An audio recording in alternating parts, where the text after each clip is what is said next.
2019, there were 17,434 domestic violence cases reported to law enforcement. 13 victims and 4 children belonging to one of the victims lost their lives to domestic violence. While the good news is that this was a decrease from 2018, there's still so much work to do, and that is why we are here.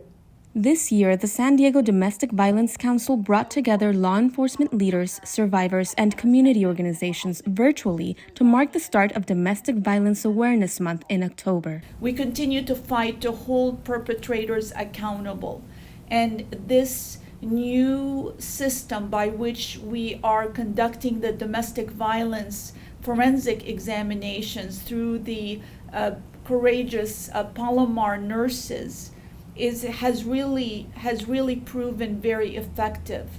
It has increased our ability to file felony crimes on strangulations by 70%. The fear is that domestic violence cases may increase due to COVID-19, and according to SANDAG, the number of DV incidents reported to law enforcement in the first 6 months of 2020 is 3% higher than in 2019. So many parents have had to shoulder the education of their kids on top of trying to work remotely or losing their jobs, and that adds stressors. And then if you couple that all with alcohol or drugs, that is the perfect storm, if you will, for heightened stress that can lead to violence. Which is why it is so important for victims to have a safety plan in place. For example, come up with a code word that you share with family and friends and your children, that if things are starting to escalate, you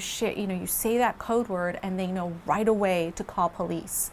Another is to teach your kids how to get help, either by calling 911 or running to a neighbor's to get help. Some victims may not be ready to report and should know that even during the COVID-19 pandemic, there are local resources available to help them.